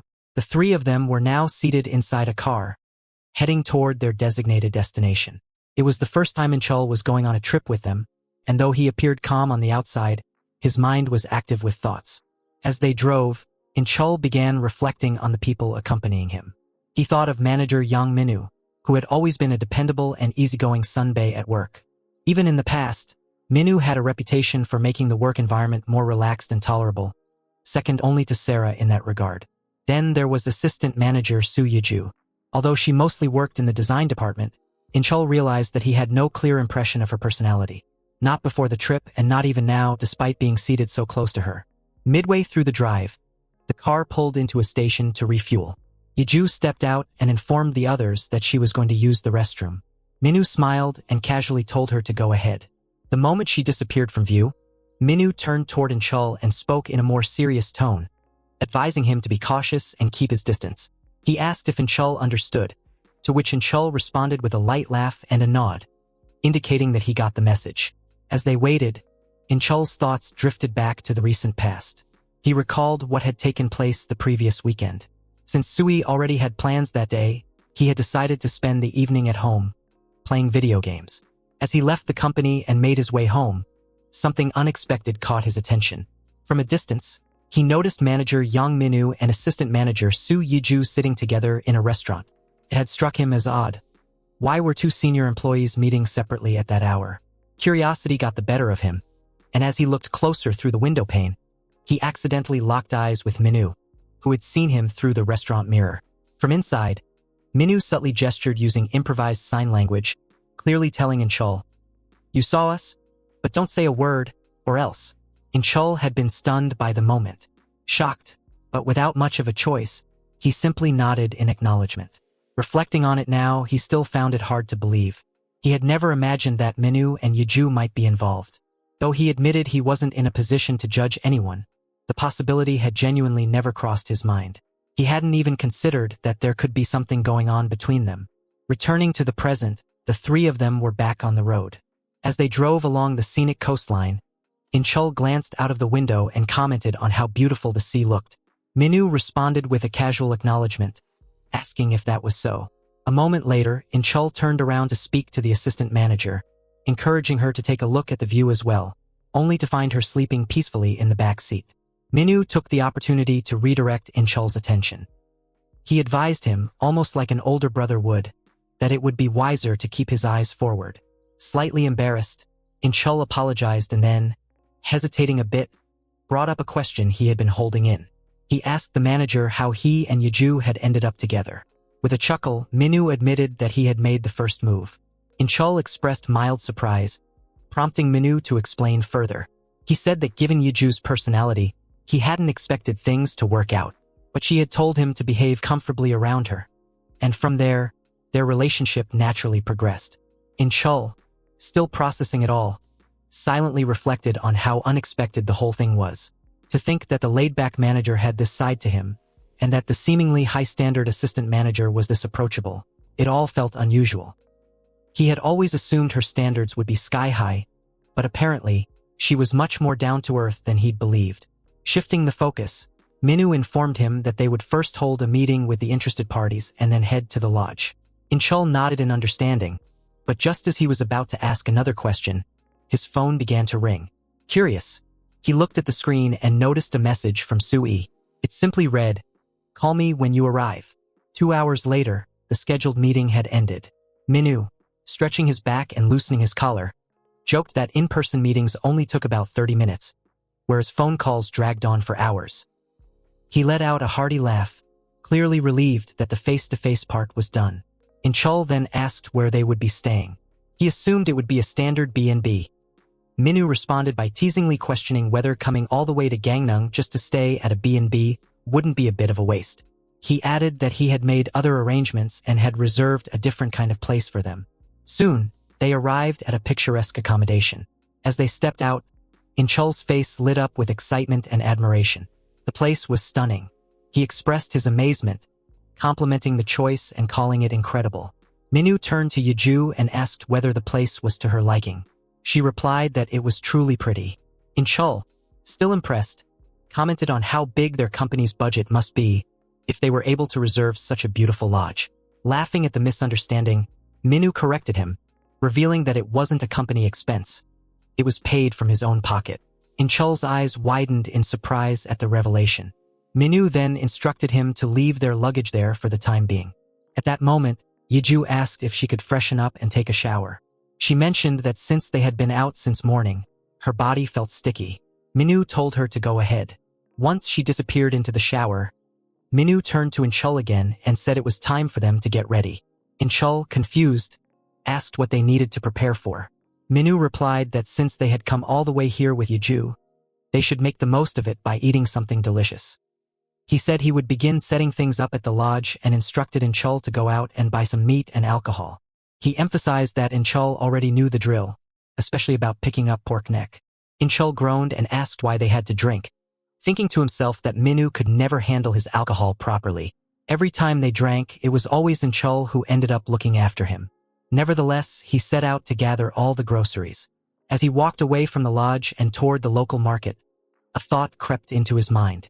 If Minu got drunk again this time, it would likely be him and assistant manager Yeju left alone. The idea lingered for a while as he made his way through the quiet streets, unsure whether he was more nervous or curious about how the rest of the evening might unfold. Inchul was busy preparing dinner at the lodge. After setting up the table with all the delicious food he had cooked, he called out to the others, announcing that everything was ready. He asked manager Minu and assistant manager Yeju to come down and eat. The two of them soon made their way to the dining area. Minu, impressed, complimented Inchul for doing an excellent job. Yeju echoed the sentiment, expressing her appreciation with a warm smile. As Minu walked past Inchul, he leaned in and whispered something under his breath, telling him, "You know what to do later." Inchul nodded with a knowing smile and replied affirmatively. About 30 minutes earlier, Minu had pulled Inchul aside and quietly told him to just drink a little, read the atmosphere, and leave early. Inchul laughed in response, wishing the manager good luck before heading off. Returning to the present, Yeju and Minu settled at the table and began to eat, casually sipping their drinks. Inchul remained standing nearby, thinking to himself that he should probably leave after a short while, especially considering how obvious it was that Minu liked Yeju that much. He didn't want to get in the way. As the drinks kept coming, Yeju remarked with a disappointed tone that she couldn't handle alcohol with low alcohol content, calling it unfortunate. Inchul took mental note of her reaction, thinking that he had anticipated something like this. That's why he had prepared for it in advance. He found it unusual. Most people complained about strong alcohol, but she was the opposite. Minu reached into a cooler and pulled out a bottle of 30-year-old Ballantine's whiskey. Proudly, he announced what he had brought and mentioned that he had also prepared plenty of ice to go along with it. He poured drinks for everyone and even handed a glass to Inchul, inviting him to join them. Inchul accepted the drink eagerly, his expression lighting up with enthusiasm. But inwardly, he wondered if Minu would be all right. The manager, whom he knew well, had a habit of getting drunk too quickly. Nevertheless, Inchul raised his glass and toasted to the success of their exploration. An hour passed. Minu was now completely drunk. He had blacked out and slumped over, unresponsive. Inchul glanced at him, slightly dumbfounded. The alcohol wasn't even that strong, he thought, so how had he already passed out? Yeju, unfazed, commented that she had expected this to happen. She noted that Minu had gone through the trouble of preparing so much. She, on the other hand, continued to drink without hesitation. Inchul stared at her in disbelief. She had just downed a strong shot of whiskey in one go. He questioned silently whether she was even human. She then turned to him and confirmed, "You're Inchul, right?" With a smile, she added that he actually drank better than he looked. He laughed awkwardly and replied that he often heard that. But in his mind, he was starting to feel lightheaded. If he drank any more, he was sure he would pass out too. Just then, his phone began buzzing. Calls from Sui were coming through repeatedly. Noticing the incoming call, Yeju assured him that it was okay to take it there. But Inchul politely declined and said he'd step outside to answer. Once out of earshot, he answered the call, only to hear Sui shouting furiously. She immediately demanded if he had a death wish. He was stunned by her tone and asked what she was talking about. Sui snapped that he had ignored her messages despite promising to call once he arrived. It had been hours, and she hadn't heard from him. He tried to explain that he had been planning to call her, but had been genuinely busy all day. She wasn't convinced. She accused him of not being too busy to sit and drink with someone else. Before Inchul could reply, a voice spoke from behind him. Yeju had followed him out and casually remarked that the person on the line sounded like it must be Sui. Startled, Inchul quickly ended the call. Back on the other end, Sui was fuming. She muttered to herself that she was going to kill him when he got back. Shocked to find Yeju behind him, Inchul stammered and asked what she was doing there. She explained that she had simply come out to get some fresh air. Judging from his reaction, though, she teased that she must have been right. There had definitely been something going on between him and Sui at the company a few days ago. Panic washed over Inchul. He began to worry that others in the office might already know. He was horrified at the thought of this getting back to the department chief. If that happened, he was certain he'd be fired. Sensing his fear, Yeju told him not to panic and reassured him that she didn't care about what the two of them did at the company. But Inchul wasn't about to let the matter slide. In a hushed voice, he reminded her that he had seen her meeting manager Minu secretly at a restaurant. He warned her that if she told anyone about his relationship with Sui, he'd have no choice but to reveal what he had seen as well. He looked at her seriously and asked if she understood. She raised an eyebrow, amused by his attempt to threaten her. With a smirk, she told him that she had only brought it up to tease him, but he was clearly taking it too far. She accused him of speaking recklessly. Then, to his shock, she revealed that all she had done was have a cup of coffee with Manager Lee at a nearby cafe, not Minu. She reminded him that what he had seen wasn't what he assumed. Inchul stood frozen, panic rising again as he realized he had misunderstood the situation entirely. He thought to himself that if word of this reached the department chief, not only his career, but also his relationships with both Sui and Sarah would be over. Desperate, he bowed before Yeju and begged her to forgive him just this once.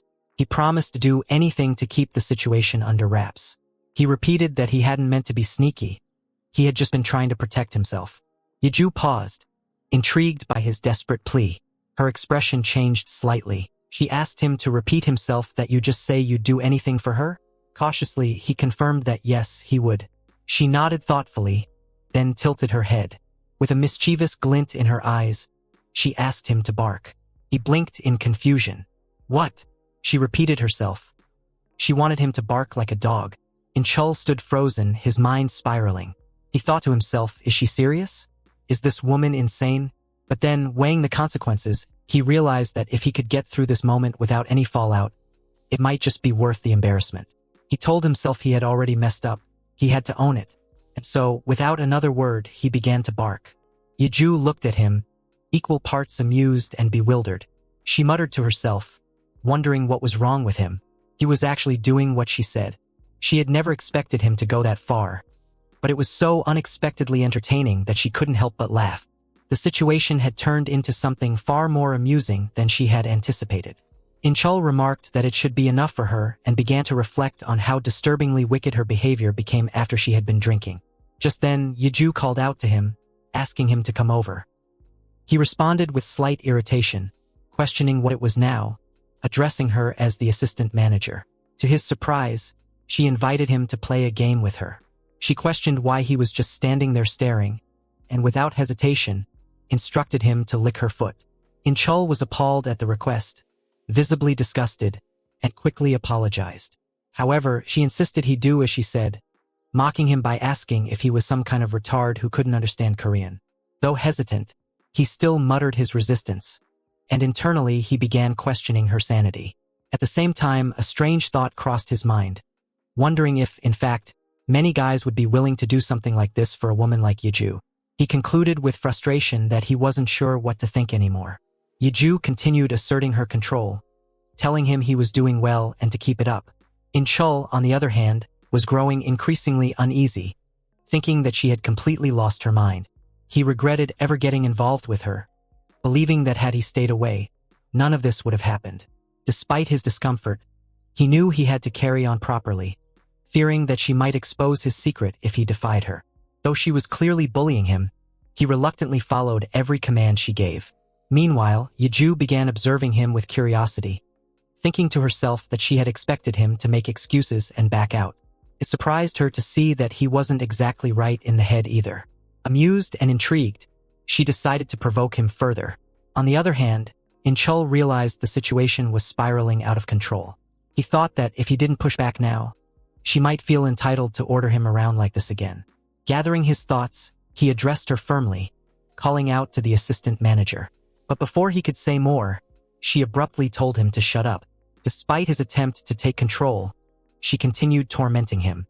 When she questioned what he thought he was doing, Inchul calmly replied that he was only doing what she had asked, subtly implying that he hoped she wasn't entertaining any strange thoughts herself. In response, she finally told him he could stop now. Just as the tension was beginning to shift, they were both startled by Minu's voice echoing from somewhere nearby. He was shouting out, calling for Yeju, asking where she was and wondering where everyone had gone. It became clear that Minu was searching for her throughout the entire lodge, unaware of what had just transpired. Minu finally found Yeju and remarked, with a hint of relief, that that was where she had disappeared to. Yeju responded casually, saying that she had just stepped out for some fresh air, needing a moment to clear her head. Minu nodded understandingly, acknowledging that it made sense. After all, they had all consumed quite a bit of alcohol the night before. Then, his tone shifted as he asked where Inchul was. Yeju admitted that she wasn't sure of his whereabouts, guessing that he was probably somewhere nearby and likely fine. Stepping a bit closer to her, Minu gently suggested that if she felt up to it, they could go for another round of drinks to ease the weariness. But Yeju declined the offer, explaining that she was too exhausted for any more festivities today and had already enjoyed herself enough. With that, she turned away and started heading toward her room.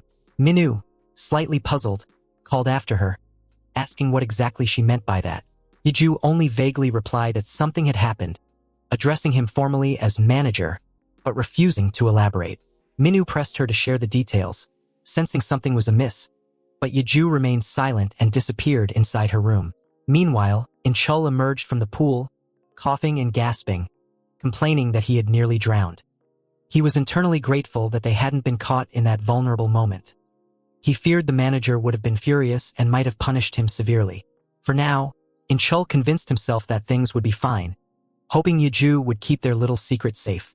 Upstairs, Yeju had already fallen asleep, exhausted from the night's events. The next morning, Manager Minu took charge of serving breakfast to everyone. He called out, instructing the group to take their seats. Inchul, still somewhat surprised, asked Minu why he had taken it upon himself to prepare the food.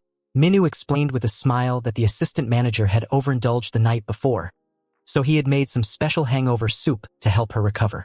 He also remarked casually that Inchul had just happened to be there, implying a bit of luck on his part.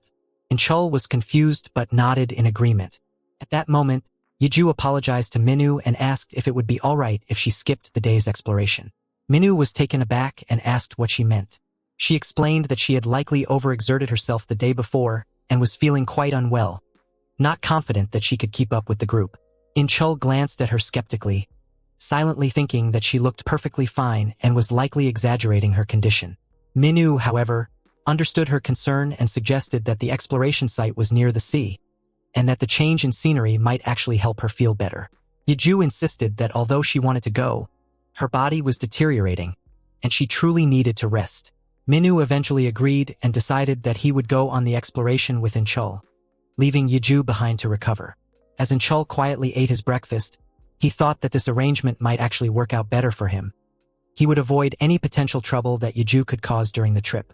However, Minu suddenly changed his mind, telling Inchul that he should stay as well. He explained that it would be dangerous for Yeju to be alone in the lodge, so Inchul needed to keep her company. Inchul was shocked and asked if he really had to stay behind. Yeju thanked Minu for his understanding and said she would feel much more at ease with Inchul there. Minu laughed and advised her to get plenty of rest. Inchul, however, felt increasingly uncomfortable with the situation, silently hoping it wouldn't lead to another awkward or difficult experience. Minu assured them he would see them soon.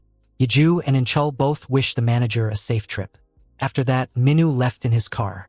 Left alone together, Yeju smirked and commented that Minu always lived up to her expectations and never changed his ways. She mischievously suggested that they finish what they had started the previous day, playing their game. Inchul hesitated, reminding her that she had said she wasn't feeling well. She brushed aside his concerns, saying she felt better now. Inchul suggested that if she truly felt better, she should consider joining the exploration. But Yeju insisted she would go later, only after she had settled things with him. She explained that she had been excited for their gaming session ever since the night before. Despite not getting any sleep because of him, she said she was eager to continue and insisted that since he had been such a good teacher, she owed him a reward. Inchul stood frozen, shocked and uneasy. He thought to himself that the situation was getting more and more dangerous, especially considering the eerie intensity in her eyes. For now, he knew he had to comply with whatever she demanded. He asked her what they should do next. Meanwhile, Sui had been repeatedly calling Inchul, but he hadn't answered any of her calls. She grew increasingly worried, wondering why he hadn't reached out to her at all. Suddenly, her phone rang again. It was Inchul. She quickly answered, but immediately scolded him for hanging up on her the previous night. Inchul apologized, explaining that something urgent had come up and asked if she could stay on the call for just 5 minutes.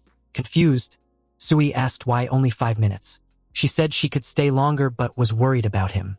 She asked if he was hurt, noting the shakiness in his voice.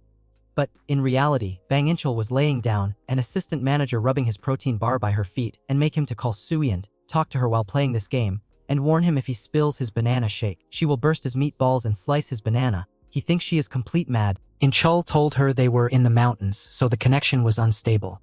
Sui said she understood but continued to press, asking if he was truly all right and if nothing strange was happening. Inchul reassured her that everything was fine and that he had just tripped on a sharp rock.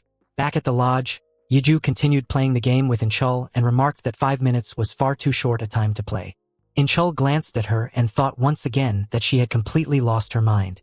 While still on the call, Inchul spoke in a quiet and apologetic tone, telling Sui that he was really sorry, but 5 minutes felt far too short. He asked if she could talk with him for just 5 more minutes. Sui, puzzled by his request, asked what was going on with him. She pointed out that they had only been apart for a few days, yet he was acting so strangely and almost desperate. Still, she added with a teasing tone that she had nothing particularly urgent to do, so she would just say she had gone to the restroom. She then asked him directly if he had missed her voice that much and casually changed the subject, asking how the business trip was going. Inchul quickly replied that things were going well. He explained that everyone had been treating him kindly and he was doing fine. However, Sui didn't seem convinced. She remarked that something felt off and asked again if something had happened to him. She questioned whether he had almost fallen again and gently warned him to be careful. Inchul admitted that the mountain paths were dangerous and filled with sharp stones. He told her that it was easy to trip there and that he had to stay alert. Even as he spoke, his mind wasn't fully on the conversation. He was distracted, watching Yeju sitting nearby, completely absorbed in her game. He was baffled by her attitude, how she could be so nonchalant while he was juggling this conversation with Sui. Still, he forced himself to remain calm. Just a little longer, he thought. He just had to endure this for a few more minutes. Yeju, observing him from across the room, smirked and spoke sarcastically. She remarked that it was amusing to watch him trying so hard to maintain composure. "So, you're going to put up with that?" she said mockingly. "In that case, this is going to be even more fun." Sui, still on the line, suddenly shared some good news. She told Inchul that her team leader had complimented her earlier that day. Inchul expressed genuine surprise, telling her how proud he was of her achievement. Internally, though he was struggling, his chest felt tight, and he felt like he was about to melt under the weight of everything. The situation was suffocating. Sui, noticing something strange in his voice and breathing, asked if climbing the mountain had worn him out so badly. She reminded him, half-jokingly, that this was exactly why she always nagged him about exercising regularly. She insisted that they would have to start working out together once he returned. Inchul gave a soft laugh and agreed, saying that it sounded like a good plan. But even as he responded, his mind drifted toward the clock. He was growing anxious. How much time had passed? Almost 10 minutes, he realized. Then, in a strained voice, he apologized again to Sui and told her that the manager was calling him. He had to end the call. She accepted his explanation, telling him to call her again later when he had time. The call ended shortly after. Sui continued looking at her phone even after the line disconnected.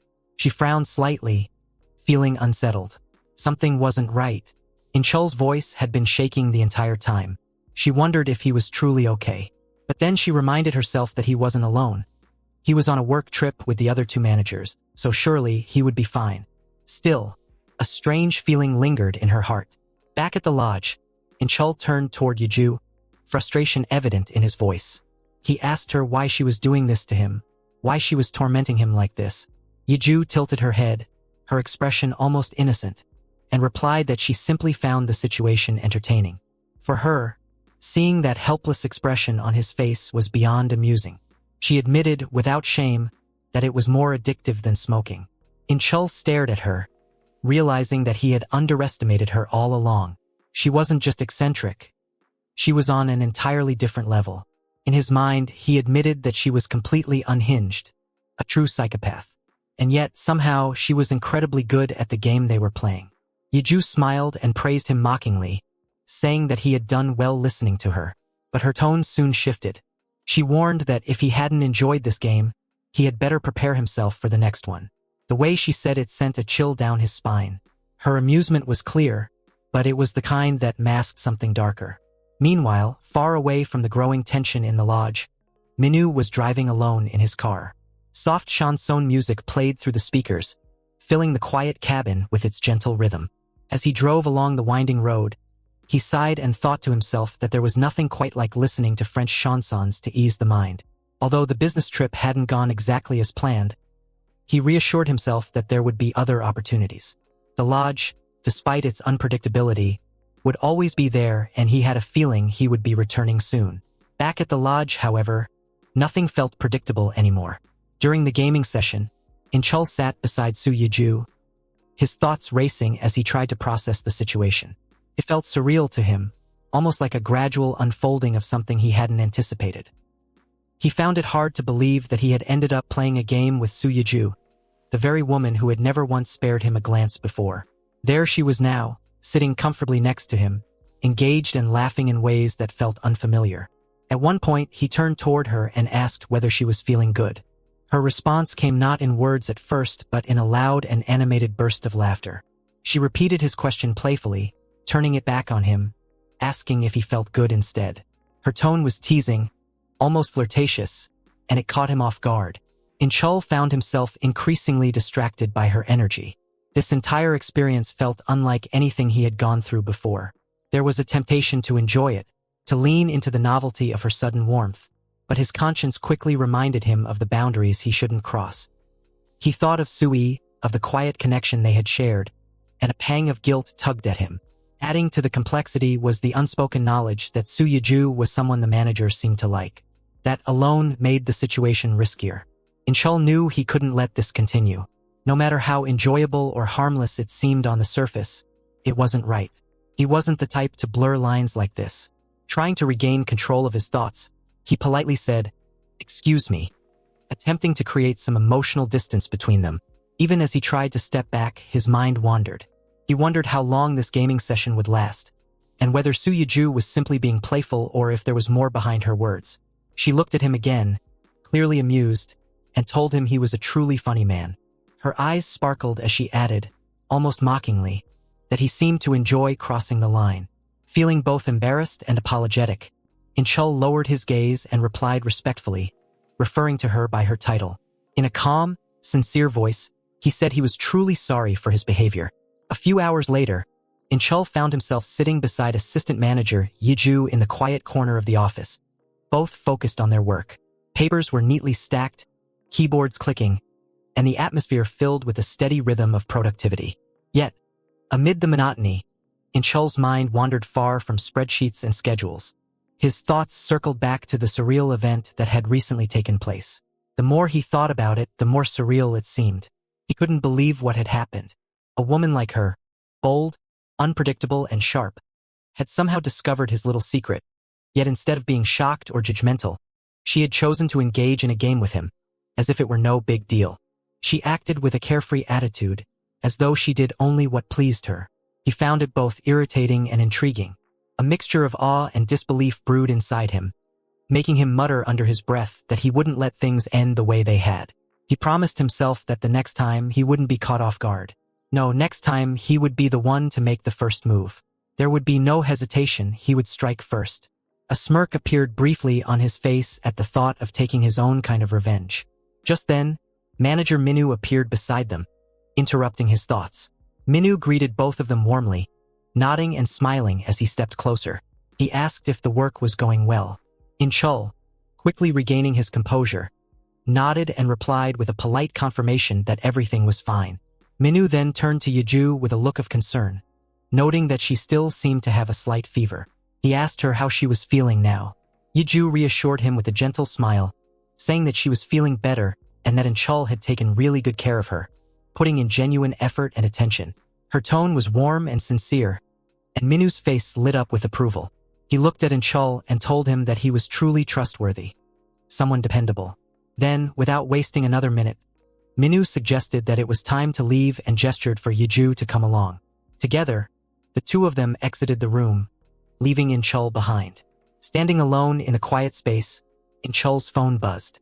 It was a message from Sui. She was asking him when he planned to arrive and whether he would be going to the company. He read the message with furrowed brows, wondering why she was asking such a thing.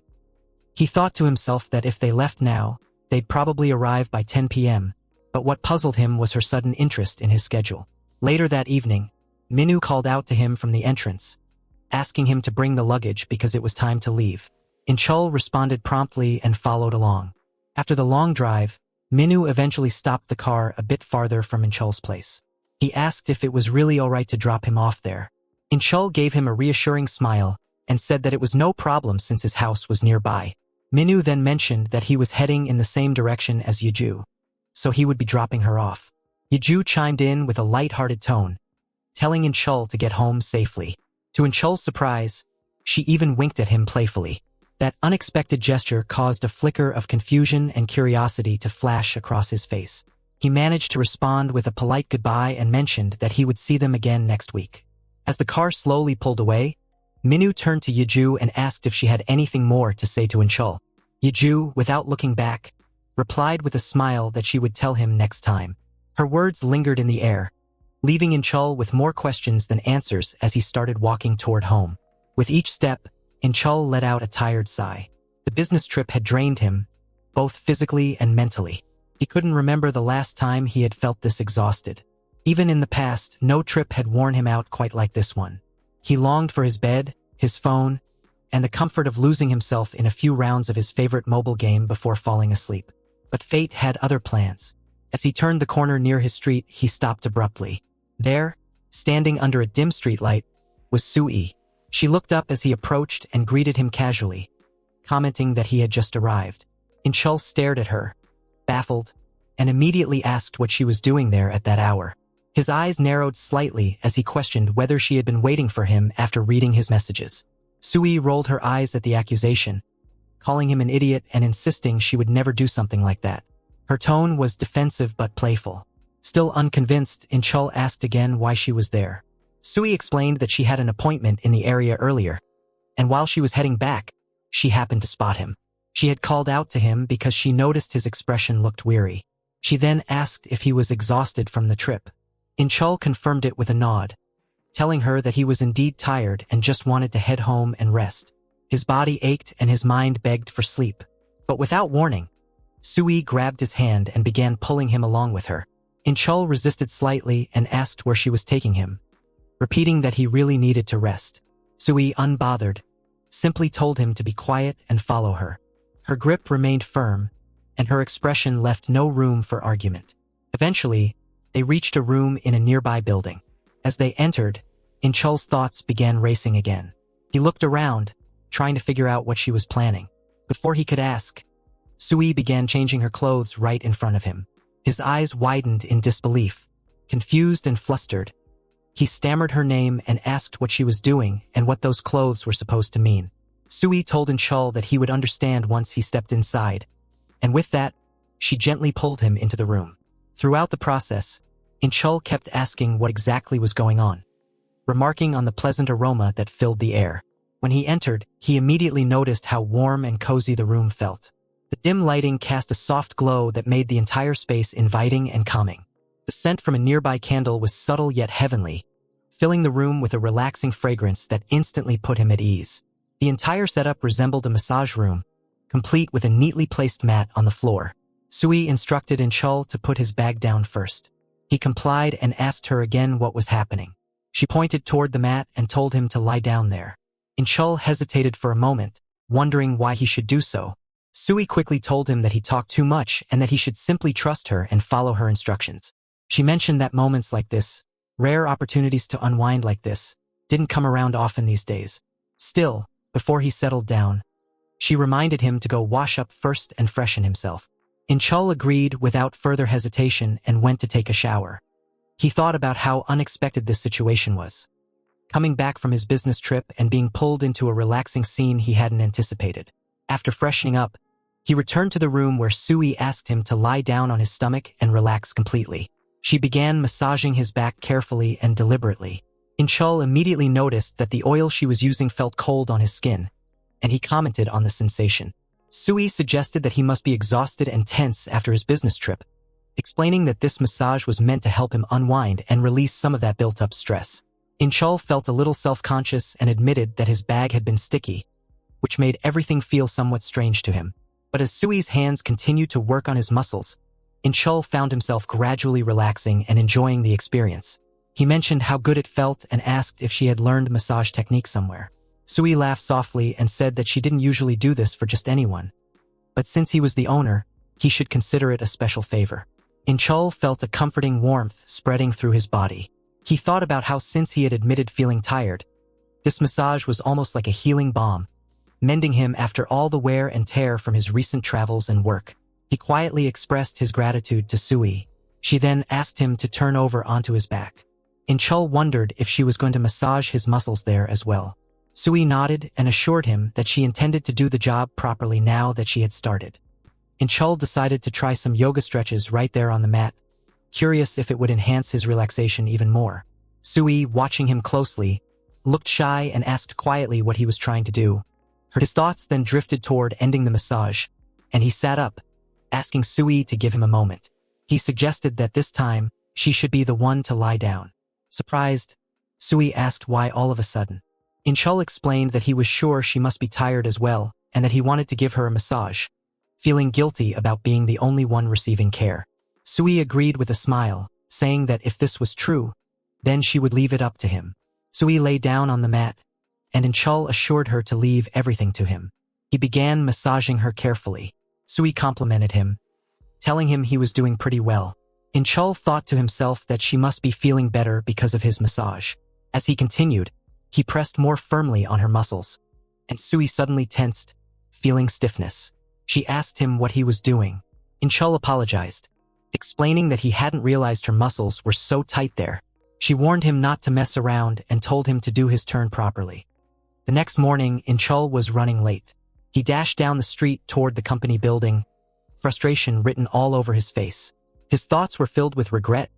He knew he should have gone to sleep when Sui had told him the night before. Instead, he had stayed up too long, and now the consequences were catching up to him. The weight of exhaustion dragged behind him like an anchor, and with every hurried step, he cursed himself for ignoring her advice. As he neared the office, a wave of panic settled into his chest. He imagined the team leader's disappointed gaze and the inevitable scolding, her sharp words echoing in his head, accusing him of not taking his job seriously. The thought alone made him grimace. He didn't want to face that scenario, especially not after just returning from a business trip.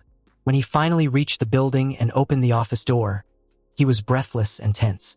His eyes darted around nervously, bracing himself for confrontation. To his relief, the team leader was nowhere in sight. He quietly thanked his luck and rushed to his desk, hoping to blend in before anyone else noticed his tardiness. However, before he could settle down, he found himself face to face with manager Minu. Inchul instinctively apologized, bowing slightly, but Minu's expression remained stern. His voice carried disappointment as he questioned Inchul's awareness of the time and reminded him that business trip fatigue was no excuse for such carelessness. It was something expected of professionals. Inchul's face flushed with embarrassment. He mumbled another apology, barely able to meet the manager's eyes. From a distance, Sui observed the interaction quietly. Something about Minu's tone felt different to Inchul. Normally, he wasn't the type to be cold or overly strict. The shift in behavior unsettled him. It didn't take long for suspicion to start building in his mind. He wondered whether Manu had found out something he shouldn't have. If that was the case, Inchul had no idea how serious the consequences might be. Meanwhile, at a nearby desk, assistant manager Yuju called out to him. She waved her phone toward him and showed him a photo of her dog, saying something about how cute it was. Inchul tried to respond, still mentally tangled in worry, but before he could speak, Sarah passed by and glanced at the screen. She seemed genuinely envious, admitting she had always wanted a dog since she was a child. Yuju laughed and mentioned how chaotic it could be raising one, saying her dog constantly licked her, though she found it cute nonetheless. Inchul sat there silently, his nerves on edge. To him, the casual banter felt oddly timed, almost mocking. It was hard to tell if they were being playful or if they were aware of something he didn't want them to know. His paranoia continued to grow. He began to suspect that the events from the business trip might have somehow become public knowledge. Watching Yuju smile so effortlessly only deepened his unease. A quiet vow formed in his mind: he wouldn't let this go easily.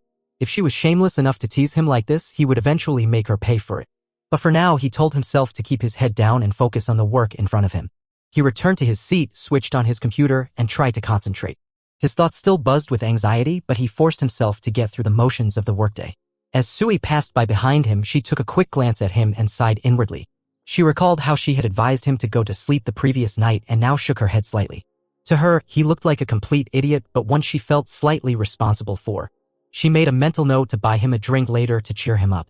As the day wound down, the office gradually grew more relaxed. People began to pack up, stretch their arms, and exchange cheerful farewells. The usual chorus of "good work today" and "get home safe" echoed through the room as employees prepared to leave. Inchul, still mentally processing the morning scolding, quietly packed his things as well. He felt some relief that manager Manu hadn't said anything more after the earlier confrontation. For a brief moment, it seemed like the day might end peacefully after all. But just as he was slinging his bag over his shoulder and turning to leave, he heard Manu's voice call out from behind. The tone was firm, deliberate. The manager said he needed to speak with him.